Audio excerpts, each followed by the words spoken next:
Today is a teaching episode. Grab a cuppa, grab a notebook and settle in. I'm going to share a framework that has changed the way my clients are showing up in their businesses. It's called the 3-2-1 sales rhythm. Wow. Now, before you switch off because I said the word sales, stay with me. This is not about being pushy, it's not about launches, and it's not about the hustle. It's about rhythm. And by the end of this episode, you have something you can write on a post-it note and start using today. If sales has ever felt inconsistent, heavy, or a bit unclear in your business, you are absolutely not alone. I see this all the time. Brilliant women doing brilliant work who go quiet on sales for weeks at a time. Then panic hits, cash flow tightens, your bum tightens, and suddenly there's a flurry of activity. A launch, a big push, a discount, and then back to silence. Oh my Lord, it's exhausting. And it's not because these women aren't capable. It's not because they don't know their stuff. It's because they don't have a simple structure that helps them show up consistently. I want to share a bit of my own story here because I had to learn this, the hard way. You would have heard this story. When I first went into business, sales actually came really fast because I had no idea. I had a coaching background and I was nervous about selling, but I spent my first few weeks meeting people in person, belly to belly. I had to reposition myself as a business owner. I offered a 3-month coaching package at $5,000, and in my first quarter, I generated $240,000 in sales. By the end of year 1, the business had done about $400,000 in revenue. Do not recommend. Suffice to say that I was a little bit stunned. But here's what happened next. All of that one-to-one delivery took over my life. I stopped doing business development. I stopped having conversations. I stopped showing up the way I had at the start. And what followed was a cycle I see so many women in. A feast and then famine. Feast, famine. Cash flow peaks, then troughs. It was my husband who said to me, I'm not sure this is sustainable. And of course, he was right. You don't tell them that. That's when I had to learn a different way of working, a way that meant marketing didn't stop just because I got busy, and a way that meant relationships kept getting nurtured even when my calendar was full in delivery, a way that didn't rely on me having a 6-hour stretch of free time to do sales. That way is this rhythm. And here's the shift I'd love you to make. You don't need more hustle. You need a rhythm. You need something that supports you, that guides you, that takes the pressure off needing to get it all right every single time. Something so small and so doable that you can do it even on the days you don't feel motivated. And that rhythm is 3-2-1. It's simple. 3 reach outs, 2 follow-ups, 1 social post. That's it. You can literally write it on a post-it note and stick it to your laptop. 3-2-1. I could leave it there, but I won't. I'm going to break down each part for you. I want to tell you a little story. You would know I run a program called the Business Development Sprint. And the last time we ran it live, there's about 110 people in that thing. Oh my goodness. And they committed an hour a day of actual business development. Not pretty Canva graphics, not scrolling LinkedIn, pretending to network, actual business development. Picking up the phone, sending the message, following up, doing the work. And over 10 days, half of them, because that's all I've got the stats on, half of them, these stats are amazing. 426 calls made. 426. And look, I've got it on my own post-it note. 426 calls made, 152 meetings, 105 proposals, and sales, $575,000 worth. I wish it was magic, but it's not. It's the fact that everyone had skin in the game. They showed up every day, did the small, consistent actions, and the results just compounded. And that's what the 3-2-1 rhythm is built on. Small actions done consistently that create real momentum. Now, why does this work? Well, it works because it removes the reliance on big bursts of effort. You don't need to wait for motivation. You don't need to wait for a perfect launch. You don't need a fancy funnel. You're simply creating movement in your business every single day. And that movement compounds over time. Conversations turn into meetings. Meetings turn into proposals. Proposals turn into clients. But none of that happens if you're not in motion. Let me walk you through each part. First of all, 3 reach outs. This is about starting new conversations. You're not pitching, you're not selling, you're literally just connecting. Think of it as opening doors, not like walking through them yet. A reach out message could be messaging someone in your network you haven't spoken to in a while. We forget about those ones. It might be checking in with a past client to see how they're going.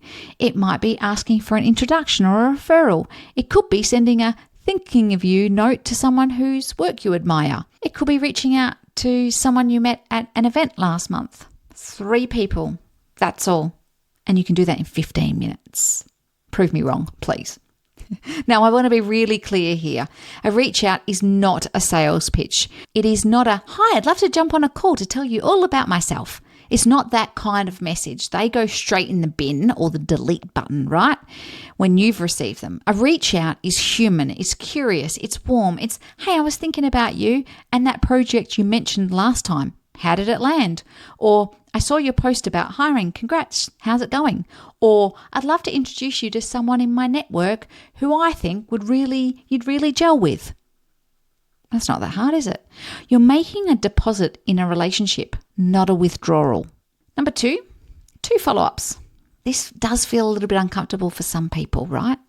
But it's also where a lot of the opportunities already exist.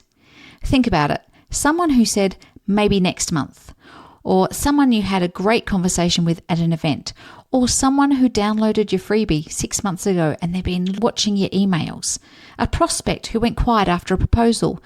A simple, kind check-in goes a really long way. Hey, just checking in, you mentioned next month was better time to chat, is now still working for you. That's it. You're not being pushy, you're being helpful and you're being present. I had a client recently ask me, Emma, when do I stop following up? I think you all know the answer to this. My answer is never. If they haven't said no, they're still a maybe. Keep showing up.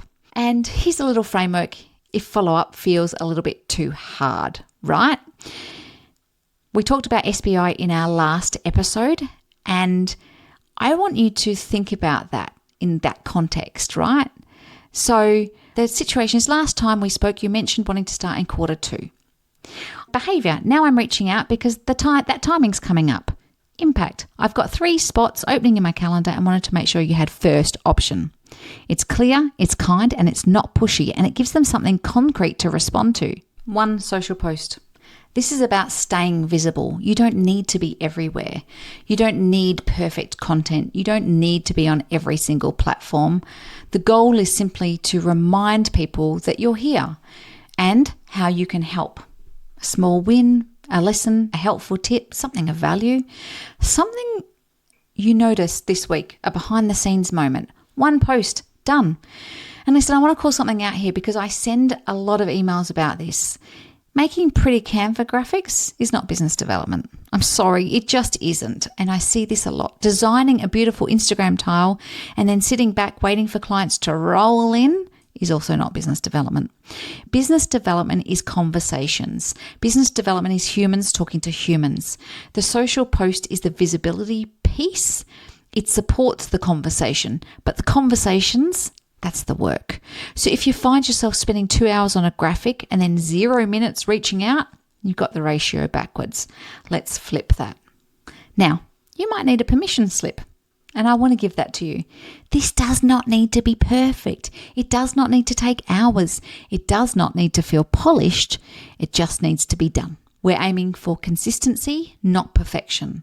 Because the women who win in business are not the ones with the slickest content or the cleverest funnels. They're the ones who just keep showing up. And I think about marketing this way. I committed to writing 1 email a week to start my list when I first started. That lasted 5 years. 5 years at 1 email a week. It wasn't always brilliant. It wasn't always inspired, but it was consistent. And that consistency built an audience. It built trust. It built a business. You don't need to be brilliant every day. Lord knows I'm not. You just need to be consistent. So let's make this real for you for right now. Pause this episode if you need to, grab a piece of paper or open your notes app on your phone. I want you to write down a couple of things. First, 3 people you could reach out to this week. 2 people you could follow up with. And 1 thing you could post about. Don't overthink. Go with what comes to mind first. The first names that pop into your head are usually the right ones. Now, while you're thinking, let me tell you about Daphne. Daphne, that's not her real name. Too much Bridgerton, I'm afraid. Anywho, Daphne bought a ticket to Go Get a Day for $347. It's not a small amount when you're watching every single dollar, but she showed up ready to connect, ready to be in the room, ready to have conversations. And by the end of the day, she'd signed up a new client. That client committed to paying her $1,200 a month for the next 12 months. Do the maths with me. $347 investment turned into $14,000 in revenue. That's a return of over 4,000%. Now, why am I telling you about this on this episode of 321? Because Daphne didn't find her client by accident. She found them because she put herself in the room and she had the conversations. That's BD. That's the 3 in the 321. It's just being in the room, having the conversations, being open to what might come from it. And the rhythm works whether you're at an event, in a Zoom room, on LinkedIn, or sending a text message. The medium changes, but the principle doesn't. The thing about the rhythm is the power of the 321 comes from repetition, not doing it once, doing it regularly. That might look like 3 days a week for you. It might look like 5 days a week. The goal is to create a rhythm that feels doable for you. Imagine if you did this consistently for 2 weeks. You'd have started 30 new conversations. You'd have 20 follow-ups. You would have shared 10 posts. That's a completely different pipeline to where you are right now. This is not about doing more. It's about doing what matters a little bit more consistently. There are a few things I want you to watch out for. The first one is don't confuse activity with progress. Spending an hour on LinkedIn scrolling and liking posts, not BD. 3 real reach outs in 15 minutes, BD. The second one, don't wait until you feel like it. I promise you, the day you feel like doing BD is usually the day after you got a client, when the pressure's off. Building the rhythm regardless of how you feel. The third one, don't skip follow-ups because you're scared of being annoying. The fortune is in the follow-up. Most people give up after 1 or 2 attempts. Don't do that. The ones who keep going with warmth and curiosity are the ones who win the work. And the fourth one, don't try and do this perfectly for 1 week and then burn out. 3, 2, 1. Small, doable, and sustainable.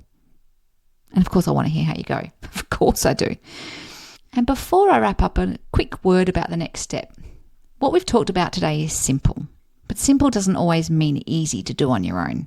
Life gets busy, client work takes over, and this kind of business development activity is often the first thing to fall away or drop to the bottom of the list. Are you with me? That's exactly why I created the business development sprint in the first place. It's a short, focused sprint where we take this exact concept and we actually do it together. Yay! It's not about learning more content. It's about showing up, having a bit of a structure, and being surrounded by other people who are doing the same thing. You'd be surprised. I show up every single day with a morning sales tip on the end of a day wrap and accountability. There are gold stars involved. They're made up because, well, the people in my community are wildly competitive, and also it's hilarious for me. And the results speak for themselves. $575,000 in 10 days. People are still buying, just in case you were wondering.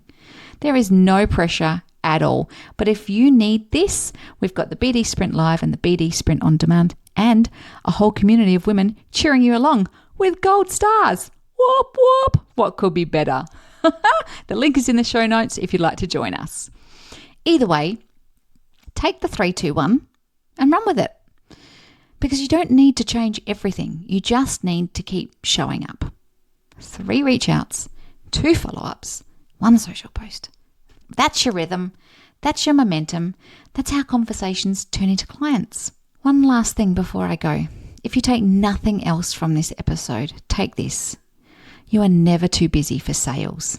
The day you stop doing business development is the day your future pipeline starts drying up.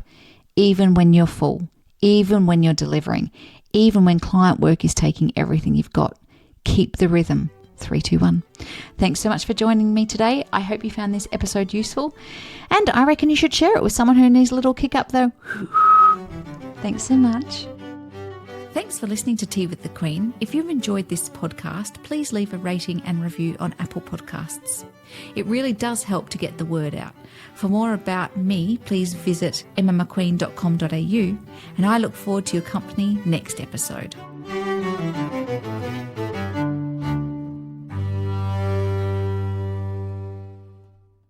Goodbye. Thank you for coming.